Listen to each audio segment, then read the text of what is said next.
Today is a joint feast, though more often than not, the 20th of July is remembered as the feast day of our holy prophet Elias, who is depicted in the icon before us. But in recent years, today is also the day on which the martyrdom of Mother Maria of Paris is remembered. Most of you are familiar with the prophet Elias or Elijah, but perhaps less familiar with Mother Maria. Mother Maria was born in the Russian Empire in the days of the Tsar. She was not aristocracy, but of the upper middle classes. She was very well educated and very well read. And in time, she was led away from the early Christianity orthodoxy that she was raised in and became an atheist. Later in life, particularly as she was mourning the death of her daughter, did she come to a realization that there is no life without the hope of the resurrection. And so she changed her life. And so this former political agitator and socialist, this woman who was twice married and twice divorced, this mother of a child, found herself in exile in the city of Paris.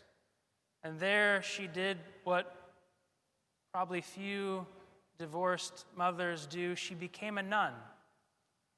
And there she lived a life of devotion to the poorest of the poor, to the most abject of those she could come across. Drunkards and drug addicts, Marxists and anarchists, she treated them with the same Christ-like love. In fact, similar to the prophet Elias, the only rage and zeal that she had was when those who claimed to be followers of Christ did not live according to the message of the gospel. Ultimately, Mother Maria was arrested by the Nazis after the invasion of France. She was arrested together with her son and a priest named Father Demetrios, who had created a whole underground ring of priests and clergy and different people to protect Jewish people, particularly the children. They would, with the blessing of the bishop, manufacture baptismal certificates. They would take the children, and the children would be brought into homes of Russian Orthodox, but they would take care of these children. And innumerable children were saved, were spared. Ultimately, she was arrested. She was sent to one prison camp after another. And finally, she was, in fact, it was the day before the Soviet tanks came through to liberate that specific camp that she was in. And it just so happened that this day happened to land on Holy Friday. And this day before that liberation, the Nazis decided to enact their final solution and remove whatever Jews remained at that camp, most of whom had already been slaughtered.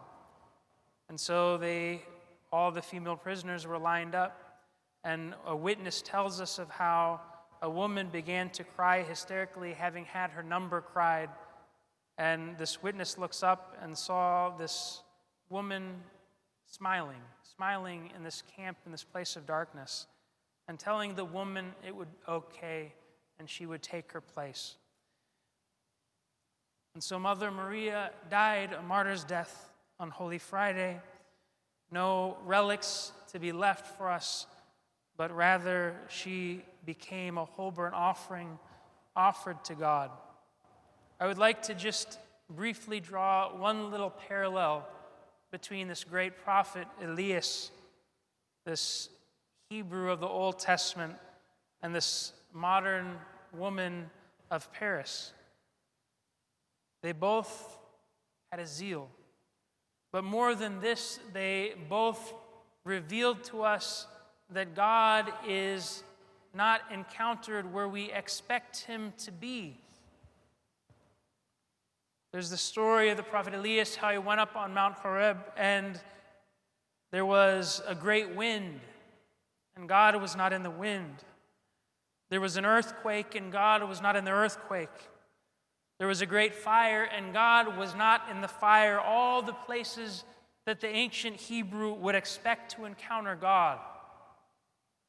And then God came to him present in a still, small voice and a gentle whisper, and he covered his face in fear. Not only is our God one who does not come to us as we expect, but rather exceeds any and every expectation, but he comes to us in humility. Mother Maria encountered Christ not in the great cathedrals of Europe, but in the faces of the hungry, in the words spoken to her by children that she was protecting.